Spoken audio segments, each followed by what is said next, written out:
Welcome back. So today I want to talk to you about why we are fat. Okay, not everybody in the group is fat, but you are here to lose weight. And if losing weight were easy, then you wouldn't need a group to help you. So why do we gain weight and why can't we lose it? What actually causes weight gain and what can we do? What can we do to prevent it? What can we do about it? So let's talk about obesity. Obesity is defined in terms of body mass index, which is calculated on a ratio of your height to weight. If you don't know what your body mass index or BMI is, you can get an app, go online. It's really easy.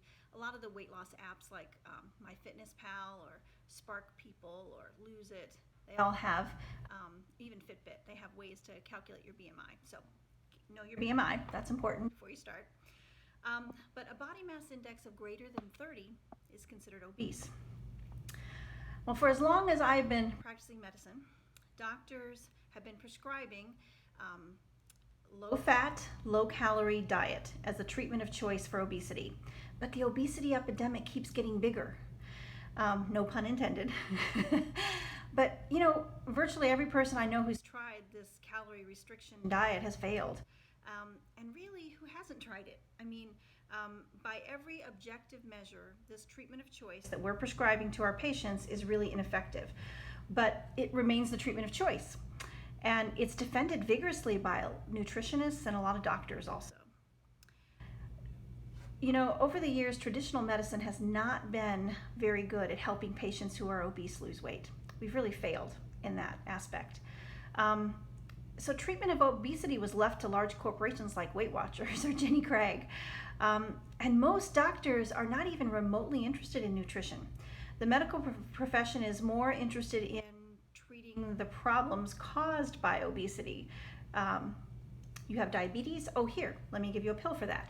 Oh, you have high blood pressure? Here, I have a pill for that. Oh, you have high cholesterol? Well, I have a pill for that. You have kidney disease? Oh, we've got a pill for that. All along, what we really needed to do was treat the obesity. We were trying to treat the problems that were caused by obesity rather than the obesity itself. Well, I told you that over the past year, I have been studying the new research and data about weight loss. I already knew that the conventional view of obesity as a calorie imbalance, eating too many calories in versus not enough calories out. I knew that really didn't make sense. Because restricting calories wasn't working for me and it hadn't worked for a lot of my patients. So I started reading books on nutrition, and that didn't really help a lot either because there are so many different views and different opinions out there about nutrition. For example, Dr. Dean Ornish, he is a very respected doctor who specializes in weight loss. Well, he says that fat is bad and carbohydrates are good. Well, because he's such a well-respected person, we should believe that, right? But then there's Dr. Atkins. So he says that fat is good and that carbohydrates are bad. And he is a well-respected weight loss diet person. So because he's such a well-respected physician, we should believe him, right? So who's right, who's wrong? I found that in the science of nutrition, there's rarely a consensus about anything. There's so many different opinions and different views. You can find that dietary fat is bad. You can find that dietary fat is good.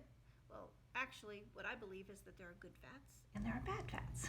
You'll find that carbohydrates are bad. No, carbohydrates are good. Well, there are good carbohydrates and there are bad carbohydrates. You'll find studies saying that you should eat more meals a day, eat more frequently. No, you should eat fewer meals a day. Oh, breakfast is the most important meal. Don't skip breakfast. Count your calories. No, don't count calories. Milk is good for you. No, milk is bad for you. Meat is good for you. No, meat is bad for you. It goes on and on.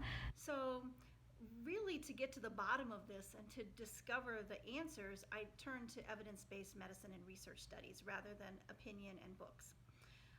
Literally, there are thousands of books written about dieting and weight loss. They're often written by doctors or nutritionists, personal trainers, other kind of health experts. But most of these books don't really touch on the cause of obesity. What makes us gain weight and why do we get fat? So I realized we really don't understand obesity. The current theories are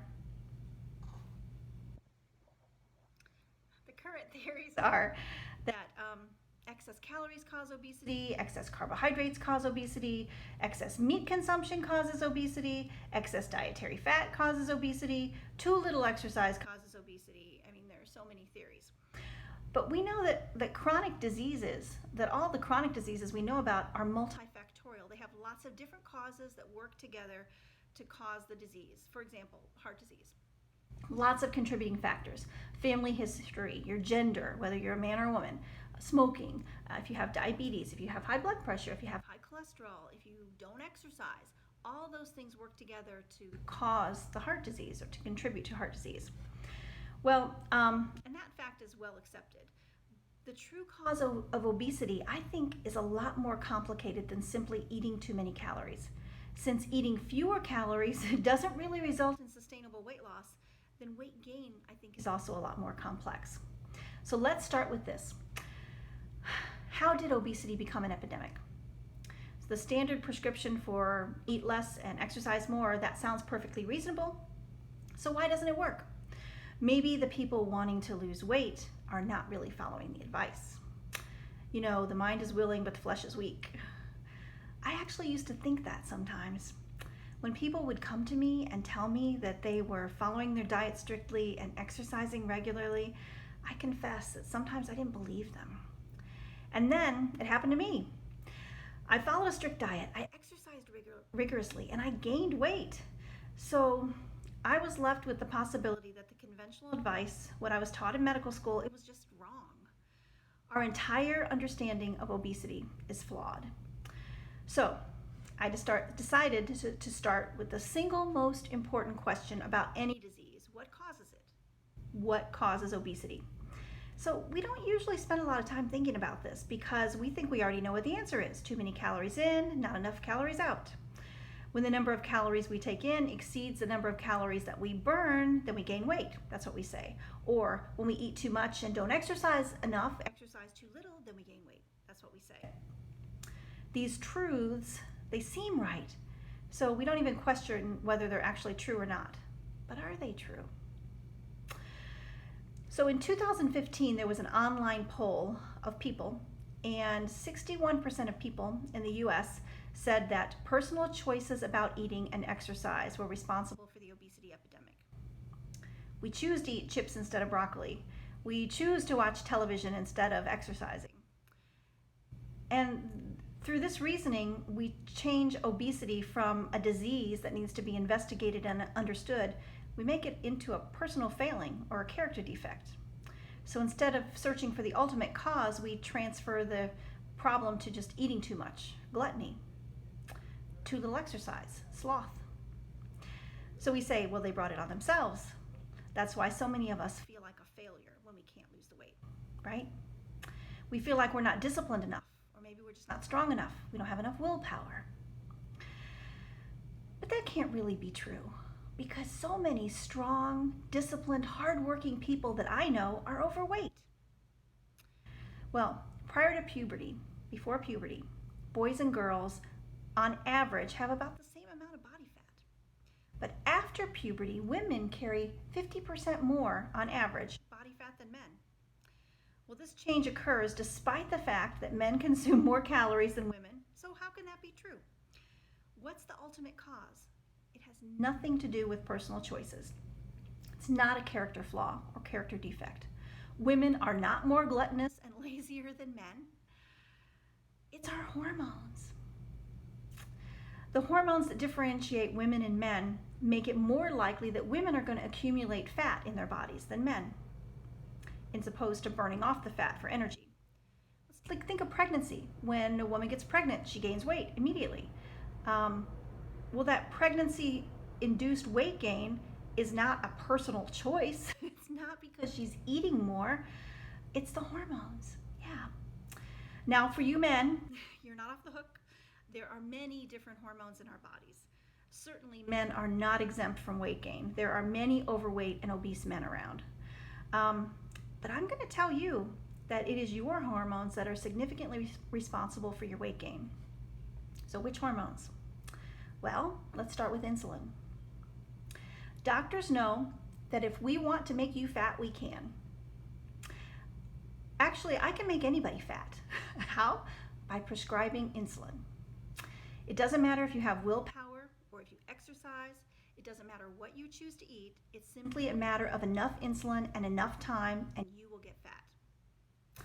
High insulin levels have long been associated with obesity. Obese people secrete higher levels of insulin than those with normal weight. Also, in thin people, insulin levels quickly return to baseline after a meal, but in obese people, the insulin level stays elevated a whole lot longer. And we're going to talk more about insulin later. Another way I can make you fat is by prescribing prednisone. So prednisone is a synthetic version of the hormone cortisol, and cortisol is the stress hormone. It mediates our fight or flight response. It's secreted by the adrenal gland whenever we're under stress. Now, in our lives, we all have stress, right? There are chronic, sometimes non-physical stressors in our life that increase our cortisol levels. For example, marital issues, problems at work, arguments with our kids, sleep deprivation. All of these are serious stressors that increase our cortisol levels and can lead to weight gain. Now, we're going to talk about more about insulin and cortisol as we go along. I just wanted to give you enough information so that you could start thinking about what might be causing your weight gain. Next time, I'm going to share with you some history of the U.S. Department of Agriculture's guidelines for healthy eating, and also we're going to discuss how our family history and genetic makeup play a role in weight gain. Thanks for listening. Bye. See you next time.